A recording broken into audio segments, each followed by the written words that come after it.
अस्सलामुअलैकुम। साक्षी खबर में आपका इस्तकबाल है। आज यकुम रबी सानी है। सुर्खियों से पहले सुनते हैं हदीस शरीफ।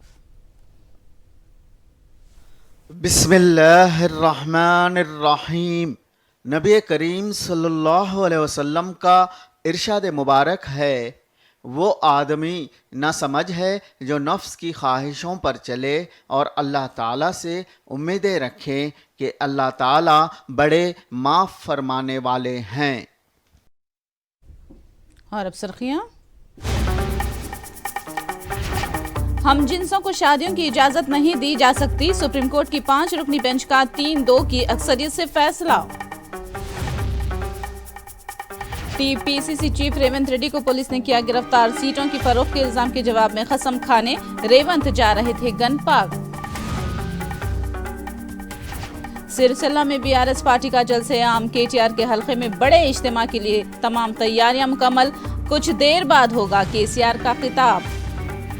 खान यूनिस रिलीफ कैंप पर इसराइल की ताज़ा बमबारी। कमसिन बच्चों समेत 71 फलस्तीनी शहीद। गजा पाबंदियों से महसूर। दूध पानी तक मैसर नहीं। और अब तफसील। हम जिन्स परस्तों की शादियों की इजाजत देने से सुप्रीम कोर्ट ने इनकार कर दिया है। कोर्ट ने वाजे किया कि ऐसे लोगों की शादियों को कानूनी हैसियत नहीं दी जा सकती। कोर्ट ने रिमार्क किया कि शादी करना बुनियादी हक नहीं है। 5 रुकनी बेंच में से 3-2 की अक्सरियत से ये फैसला सादर किया गया। लेकिन कोर्ट ने वाजे किया कि LGBTQ तबकात को मिलकर रहने, बाहमी रजामंदी से रहने का हक हासिल रहेगा। लेकिन कोर्ट ने उन्हें जोड़े मानने से इनकार कर दिया। हम जिन्स परस्तों के हुकूक के तहफ़्फ़ुज़ की कमेटी तश्कील देने का कोर्ट ने मरकज़ को मशवरा दिया है। हम जिन्स परस्तों के दरमियान शादी हिंदुस्तानी समाज के लिए नाकाबिल कबूल नहीं है और ये हिंदुस्तानी रिवायत और हिंदुस्तानी माशरे के खिलाफ है। ये रद्द अमल मौलाना साजिद रशीदी ने दिया है। ये यूरोपियन कल्चर है और यूरोप में हर उस चीज़ को मान्यता दे दी जाती है जो समाज के विरुद्ध हो या धर्म के खिलाफ हो। हर उस चीज, वो लोग एक आज़ाद ख्याल लोग हैं। लेकिन हिंदुस्तान की जो परंपराएं हैं, हिंदुस्तान का जो समाज है, वो समाज है जो इन चीज़ों को कभी मान्यता दे ही नहीं सकता। क्योंकि यहाँ आपस में बिरादरी की, समाज की, रिश्तेदारों की, पड़ोसियों की, सब जो एक शर्म आदमी के अंदर है वो है आज भी। आप देखिए, चाहे जितना पर्दे का कोई विरोध करे, लेकिन गांव देहात में आप जाइए, हमारी जो माँ बहनें हैं, जो पुरानी हैं, नई जनरेशन को छोड़कर, वो आज भी इतना पल्लू लेके रखती हैं। तो ये हमारी परंपराएं हैं, हमारी मान्यताएं हैं। और हिंदुस्तान जो गुलदस्ता है वो इसी की वजह से है कि यहाँ हर चीज़ को उसकी मान्यता के हिसाब से लिया जाता है। हम जिन्स परस्तों की शादियां समाज में कबूल नहीं की जा सकती। ये रद्द-ए-अमल मौलाना साजिद रशीदी ने दिया है। गनपाग के पास टीपीसीसी चीफ की आमद के पेश नज़र भारी पैमाने पर पुलिस की जमीयत को तैनात किया गया। पुलिस का कहना है कि इंतखाबी ज़ाब्ते अखलाक नाफिज होने के तनाजुर में कोई इजाज़त नहीं दी गई है। रेवंत रेड्डी जैसे ही गनपाग पहुंचे, उन्हें पुलिस ने गिरफ्तार करके वहां से गांधी भवन मुंतकिल किया। इससे पहले पुलिस और रेवंत रेड्डी में काफ़ी तकरार भी हुई। याद रहे कि असेंबली इंतखाबात में टिकट फराहम करने के लिए रेवंत रेड्डी पर करोड़ों रुपए बतौर रिश्वत लेने का बाज़-क़ायदीन ने इल्ज़ाम लगाया है। इसी तनाजुर में उन्होंने अपनी नेकनामी का सबूत देने के लिए गनपाग पर कसम खाने पहुंच रहे थे कि पुलिस ने उन्हें गिरफ्तार कर लिया और बाद में पुलिस ने हुजूम को मुंतशिर करके हालात को मामूल पर ले आए। बीआरएस को एक और झटका लगने वाला है। बीआरएस के एक और अहम एमएलए राठौड़ ने कांग्रेस में शामिल होने के लिए कमर कस ली है। रेवंत रेड्डी से बीआरएस एमएलए राठौड़ ने मुलाकात की। दोनों कायदीन के दरमियान कांग्रेस में शमूलियत से मुताल्लिक़ अहम बातचीत हुई है। टीपीसीसी चीफ रेवंत रेड्डी की मुखालिफत करने वाले नाराज कायदीन रागिड़ी लक्ष्मण रेड्डी के अजय कुमार ने एहतजाज किया। चार मीनार के करीब मंदिर के पास उन्होंने एहतजाज दर्ज कराया। रेवंत रेड्डी पर नोट के बदले सीट फराहम करने का इल्ज़ाम लगाया। उम्मीदवारों के पास से भारी रकमों और जमीनात हासिल करके टिकट्स देने का इल्ज़ाम लगाया। अपनी नेक नियति साबित करने के लिए चार मीनार के पास की मंदिर आकर कसम खाने का चैलेंज किया। नाराज कायदीन ने हैदराबाद और महबूब नगर अजला में फिरने न देने की रेवंत रेड्डी को धमकी दी है। రేవంత్ రెడ్డి గారు ఈరోజు టికెట్ల పంపిణీలో కేటాయింపులో 100 కోట్ల రూపాయల పైసలు తీసుకొని వారు ఈరోజు టికెట్లు కేటాయించడం జరిగింది. మేము దానికి సాక్షిగా చాలా సందర్భాలు చెప్పాము. తల్లి భాగ్యలక్ష్మి అమ్మవారి సాక్షిగా చెప్తా ఉన్నాము. రేవంత్ రెడ్డి గారు పైసలు తీసుకొని ఈరోజు రాష్ట్రంలో టికెట్లు కేటాయించారు. ఈరోజు 100 కోట్ల రూపాయలు 100 ఎకరాలని ఈరోజు భూములు రిజిస్ట్రేషన్ చేసుకుని టికెట్లు ఇస్తా ఉన్నాడు. రేవంత్ రెడ్డి నిజంగా దమ్ము ధైర్యం ఉంటే ఆనాడు ఈటల రాజేందర్కి ఆరోపణ చేస్తే నువ్వు వచ్చి ప్రమాణం చేసినావు కదా, నిజంగా నీ దగ్గర చీము నెత్తురుంటే దమ్ము ధైర్యం ఉంటే ఈరోజు ఇదే భాగ్యలక్ష్మి అమ్మవారి దగ్గరికి రా, వచ్చి ప్రమాణం చేయి, నీ మన్మని తీసుకొని రా, నేను ఒక్క పైసా తీసుకోలేదని చెప్పేసి నువ్వు ప్రమాణం చేయి. చెప్తున్నాం బిడ్డ రేవంత్ రెడ్డి, నీవు హైదరాబాద్లో కానీ ఉమ్మడి మహబూబ్నగర్ జిల్లా తెలంగాణలో ఎక్కడికి వెళ్ళినా మేము ఖచ్చితంగా నిరసన గళాన్ని మీకు వినిపిస్తాము, ఖచ్చితంగా నీ యొక్క బండారాన్ని బయట పెడతాము. सिरसिला में बीआरएस पार्टी का बड़ा जलसा मुनक़िद होने जा रहा है, जिसकी तैयारियां मुकम्मल कर ली गई हैं और जलसेगाह में लोग आना शुरू हो गए हैं। सिरसिला और वेमुलावाड़ा हलकों से भारी तादाद में लोग जमा हो गए हैं। केसीआर जलसेआम से खिताब करेंगे। वजीर आला हेलीकॉप्टर के जरिए जलसेगाह किसी भी वक्त पहुंच सकते हैं। వారి రాక కోసం సిరిసిల్ల కాన్స్టిట్యున్సీ ప్రజలందరూ 1000 కళ్ళతో ఎదురు చూస్తూ ఉన్నారు. వారి రాక కోసం ఈరోజు సిరిసిల్ల బైపాస్ పక్కన 20 ఎకరాలలో భారీ ఏర్పాట్లు చేయడం జరిగింది. కుర్చీలు, వాటర్, అన్ని ఫెసిలిటీసు కూడా ఏర్పాటు చేయడం జరిగింది. అందులో భాగంగానే ఈరోజు తెలంగాణ రాష్ట్రంలో ఉన్నటువంటి జానపద కళాకారులు అందరూ కూడా, సింగర్స్ అందరూ కూడా వచ్చేసి సిరిసిల్ల కాన్స్టిట్యున్సీ ప్రజలందరినీ కూడా అలరించడానికి సిద్ధంగా ఉంటున్నారు. కాబట్టిగా సిరిసిల్ల కాన్స్టిట్యున్సీ ప్రజలందరూ కూడా భారీ ఎత్తున తరలి రావాలని చెప్పి కోరుతా ఉన్నాము. కేసీఆర్ గారు సిరిసిల్ల ప్రాంతానికి వస్తున్నారంటేనే ఈ ప్రాంత ప్రజలకందరికీ దసరా పండుగ వచ్చినట్టుగా ఉంటుంది. खम्मम के अवाम जिले की तरक्की देखकर फैसला करें, रियासती वजीर अजय कुमार ने ये मशवरा दिया है। उन्होंने रिमार्क किया कि कांग्रेस ने पिछले कई दिहाइयों से जिले की तरक्की को नजरअंदाज कर रखा था। उन्होंने दावा किया कि केसीआर ने पेचीदा से पेचीदा मसाइल को भी हल करके अवाम को राहत पहुंचाई। उन्होंने कांग्रेस को अपनी हरीफ जमात से ताबीर किया। ఖమ్మం జిల్లా ప్రజలందరూ ఆలోచన చేయాలి. ఇవాళ మాకు డెఫినెట్గా మాకేం ససిపిషన్లు లేవు, మేము చెప్తాం. ఖమ్మం జిల్లాలో మా ప్రధాన ప్రత్యర్థి కాంగ్రెస్ పార్టీనే ఉంటుంది. కానీ కాంగ్రెస్ పార్టీ ఇవాళ కొత్త పార్టీ ఏం కాదు, లేదా కొత్తగా ఏమీ మనం చూసిన పార్టీ కాదు. ఈ దేశాన్ని పరిపాలించిన సందర్భంలో అత్యధిక శాతం కొన్ని దశాబ్దాల పాటు పరిపాలించింది కాంగ్రెస్ పార్టీని. కాంగ్రెస్ పార్టీ పరిపాలనలో కొనసాగిన సమస్యలనే ఇప్పుడు కేసీఆర్ గారు వచ్చి పరిష్కారం చేయడం జరిగింది. గతంలో వాళ్ళు చేయలేకపోవడం వల్లనే దానికి ఒక బ్రహ్మాండమైన అవకాశం ప్రజలు రాష్ట్ర వ్యాప్తంగా కేసీఆర్ గారికి మొదటిసారి 63 సీట్లు, రెండోసారి 88 సీట్లు కల్పించారు. ఈసారి కూడా అదే సంఖ్యలో 88 పైన 90 స్థానాలు వస్తాయని చెప్తున్న ధర్మిల తప్పకుండా ఖమ్మం జిల్లా ప్రజలు కూడా మనం ఆ సంఖ్యలో ఉండాలి అనేది మేము బీఆర్ఎస్ నాయకులు అందరం కూడా, అభ్యర్థులు అందరం కూడా ప్రజలకు అప్పీల్ చేస్తా ఉన్నాం. मंथनी एमएलए श्रीधर बाबू की क़यादत में 200 अफराद कांग्रेस में शामिल हो गए। काटरम में चंद बीआरएस व दीगर पार्टियों के कारकुनों का श्रीधर बाबू ने कांग्रेस का खंडवा पहनाकर पार्टी में इस्तकबाल किया। एक तरफ मंशूर कमेटी का चेयरमैन होने के नाते श्रीधर बाबू बहुत मसरूफ थे, तो दूसरी जानिब वक्त मिलते ही मंथनी जाकर कांग्रेस की तशहीर भी कर रहे हैं। श्रीधर बाबू हल्के में न होने के वक्त उनका केडर सोशल मीडिया पर खूब तशहीर कर रहा है। हैदराबाद नागोल पुलिस स्टेशन के हुदूद में वाक़ बंडलागुड़ा आरटीसी डिपो के करीब आरटीसी मुलाजिमीन एहतजाज पर उतर आए। कल एलबी नगर में एक बस कंडक्टर श्री विद्या की खुदकुशी के लिए असिस्टेंट मैनेजर शालिनी को सबब करार देते हुए मुलाजिमीन ने एहतजाज किया। शालिनी पर इल्जाम है कि राखी के दिन भी विद्या को रुख्सत नहीं दी गई और उनसे ज्यादा घंटों तक काम करवाया गया। शालिनी की हरासानियों से दिलबर्दाश्ता होकर खुदकुशी करने का इल्जाम लगाते हुए डिपो के रूबरू मुलाजिमीन ने एहतजाजी धरना मुनज़्ज़म किया। मुलाजिमीन के एहतजाज की कांग्रेस ने भी तायद की और विद्या के साथ इंसाफ करने की मांग की। బండ్లగూడ డిపోలో సీఏ గారి వేధింపులు ఎక్కువ ఉన్నాయి. శ్రీ విద్య అనే కండక్టరు ఒక వారం కింద జైపూర్ కల్ని దాటినాక పోవాలి. జైపూర్ కల్ దాటినాక ఫ్లైఓవర్స్ హైటెన్షన్ వైర్ దాటినాక కాలనీ కన్నా ముందు బస్సు ఉంటే కలెక్షన్ వస్తుందని చెప్పి కొంచెం ముందు పోవాలని చెప్పి ఆలోచన మీద మలిపింది. దానికి పెద్ద సీరియస్నెస్ కాదు. చిన్న పొరపాటు కాదని అన్నా, కానీ ఈ కోడ్ ఉన్నా కూడా కోడ్లో ట్రాన్స్ఫర్ చేయొద్దు. అసలుంటిది ఆమెని ఐదునటిపోకు ట్రాన్స్ఫర్ చేసినట్టు చెప్పడం వల్ల మనస్తాపానికి గురైనట్టుంది. క్షణికావేశానికి లోనై కూతురు పెళ్ళుంది, ఎంగేజ్మెంట్ ఉంది 26 తారీఖు, పెళ్లికి అన్ని చదువుకుర్రు. అలాంటి సందర్భం క్షణికావేశం పోయి ఆత్మహత్య చేసుకుంది గోళీలు మింగి. खुदकुशी करने वाली तालिबा प्रवालिका के मुतासरीन को मुआवजा देने और महलूक लड़की के भाई को सरकारी नौकरी देने की कांग्रेस से मांग की है। कांग्रेस तर्जुमान शर्मा ने प्रवालिका की खुदकुशी के ताल्लुक से बीआरएस हुकूमत की गलत बयानी की मजम्मत की। हैदराबाद प्रेस क्लब में जेएसी की जानिब से प्रवालिका खुदकुशी मामले में मीडिया कॉन्फ्रेंस का इनेकाद हुआ।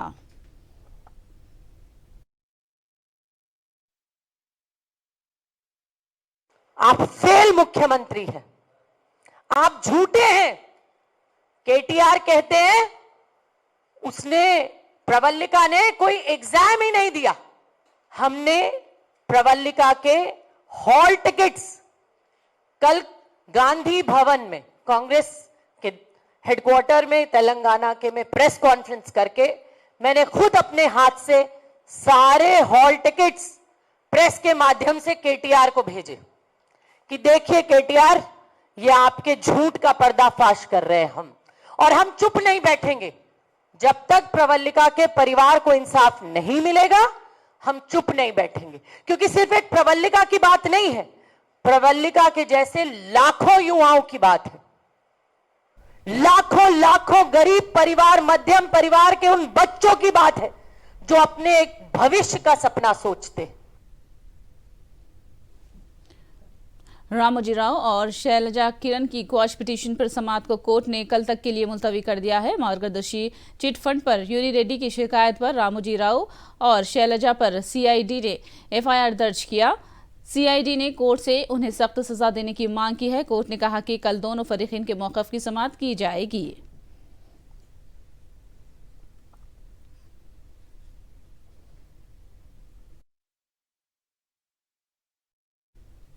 वायसा जिला कड़पा में वक्फ बोर्ड के जिला कमेटियों के सदरनशीन की हलफ बर्दारी तकरीब का इनेकाद हुआ। इस मौके पर वक्फ कमेटियों के सदरनशीन ने हलफ लिया है। इस तकरीब में नायब वजीर आला अमजद बादशाह, एमपी अविनाश रेड्डी और दूसरे मौजूद थे। इस मौके पर आंध्र प्रदेश में वक्फ जायदादों के तहफ़्फ़ुज़ का अहद किया गया।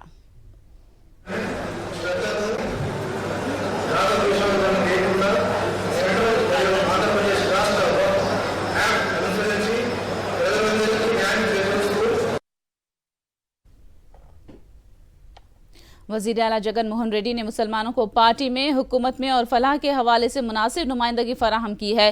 काकीनाडा एमएलए द्वारमपूड़ी चंद्रशेखर रेड्डी, एमपी गीता और एमएलसी के पद्मश्री ने यह दावा किया है। इन कायदीन ने काकीनाडा में 1 करोड़ 55 लाख रुपए की लागत से तामीर किए गए अकबर आजम मुस्लिम शादी खाने का इफ्तिताह किया। इस मौके पर वायसर कांग्रेस के कायदीन ने अक़लियतों से वाइस जगन के हक में वोट देने की अपील की। कांग्रेस लीडर राहुल गांधी मिजोरम में अपने पार्टी के उम्मीदवारों की तायद में इंतखाबी मुहिम चला रहे हैं। उन्होंने बाइक पर सवारी भी की है।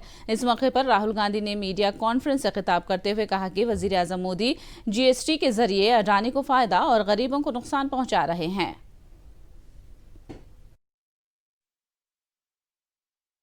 What the BJP is trying to achieve, essentially, if you look at their policies, they are designed to attack and destroy small and medium businesses. GST is designed to help Mr. Adani, 3 or 4 of the biggest businesses, and to destroy the lives of small entrepreneurs, small businesses. Demonetization, again, designed to help the biggest businesses, destroy the lives of small and medium businesses. The farm laws, again, designed to help the biggest players and destroy the small players. Right? Take the surplus away from the farmers, put pressure on the laborers, and use import and export prices to take money away from the farmers. So that's basically the strategy. गजा पट्टी पर Israeli हमलों की मजम्मत और फलस्तीनियों से इजहार यगानिगत के लिए दुनिया के मुख्तलिफ हिस्सों में एहतजाज हो रहा है। हिंदुस्तान के मुख्तलिफ मकामात पर भी फलस्तीनियों से इजहार यगानिगत के लिए एहतजाज किया गया। पोंडिचेरी में मुस्लिम तंजीमों ने आज़ाद फलस्तीनी रियासत की तायद में एहतजाज किया और फलस्तीनियों पर होने वाले इजरायली जराइम की मजम्मत की।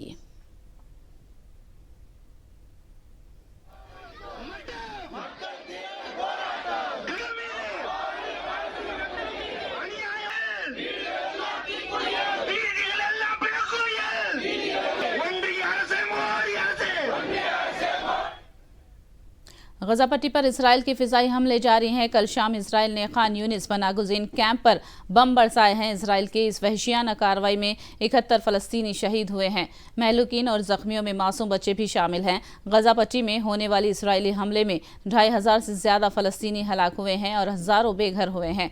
1000 अफराद के मलबे में दबे रहने का अंदेशा है। गजा पट्टी में पानी, बिजली और दवाइयों की शदीद किल्लत पाई जाती है। गजा पट्टी में शदीद इंसानी बहरान पैदा हो गया है।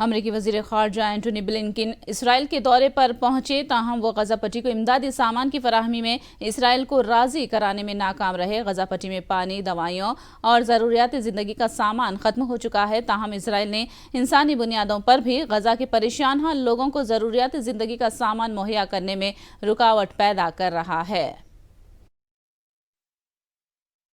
The President will continue to coordinate closely with our Israeli partners to secure the release of hostages taken by Hamas, including men, women, small children, Holocaust survivors, and American citizens, as an indispensable humanitarian effort. Fourth, President Biden will receive a comprehensive brief on Israel's war aims and strategy.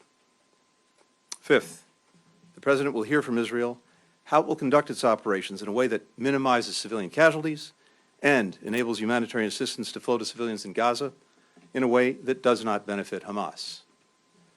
To that end, today, and at our request, the United States and Israel have agreed to develop a plan that will enable humanitarian aid from donor nations and multilateral organizations to reach civilians in Gaza, and them alone, including the possibility of creating areas to help keep civilians out of harm's way.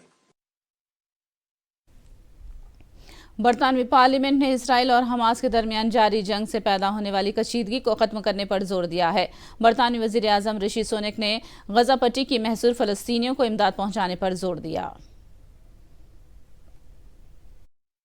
So we must ensure humanitarian support urgently reaches civilians in Gaza.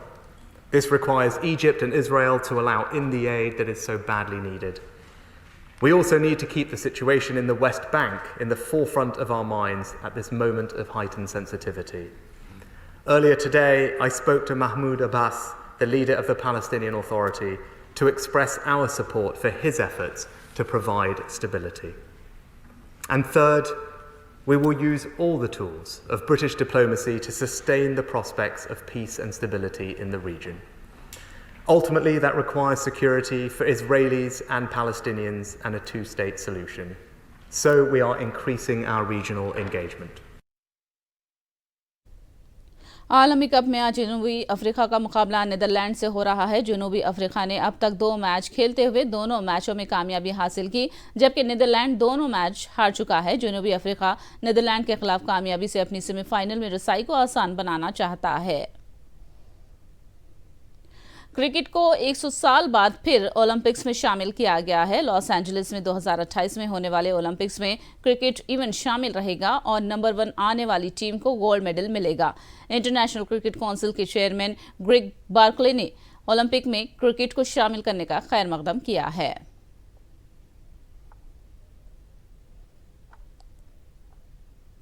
Well, I think, as I said in the previous question, it gives us the opportunity to take our sport, which is fast growing. It's a large global sport, to the biggest sporting stage in the world. So we think it's appropriate to have the sport there. We think it's a great opportunity, as I said, for athletes, for fans, and for the members. Well, there'll be a lot of discussions around that, but for the moment, let's celebrate the fact that the sport's been admitted into the Olympic Games.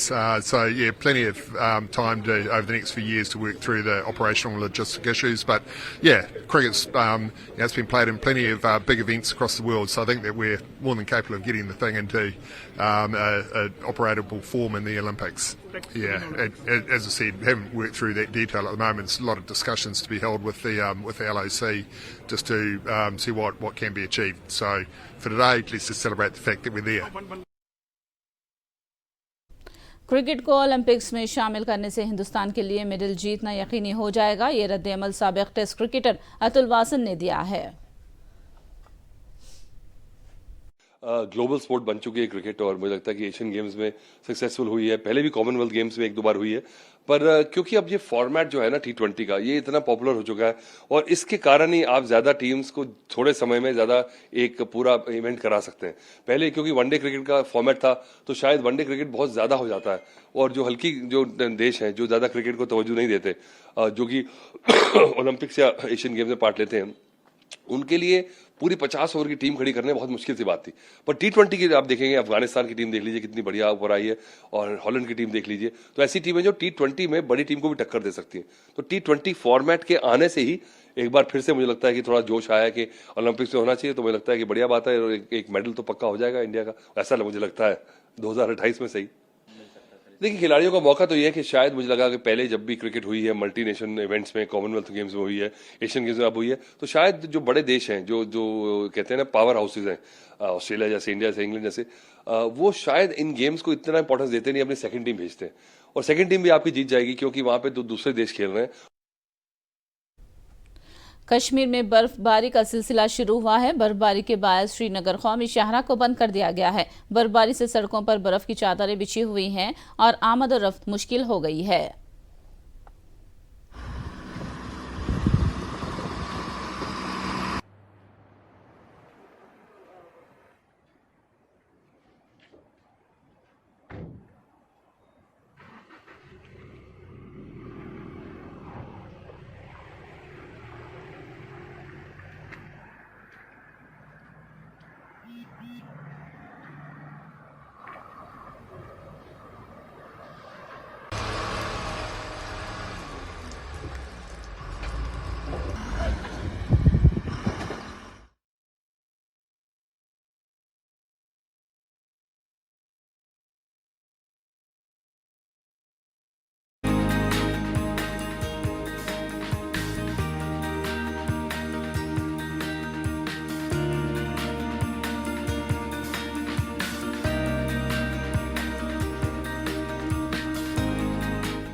आखिर में सुर्खियां एक बार फिर।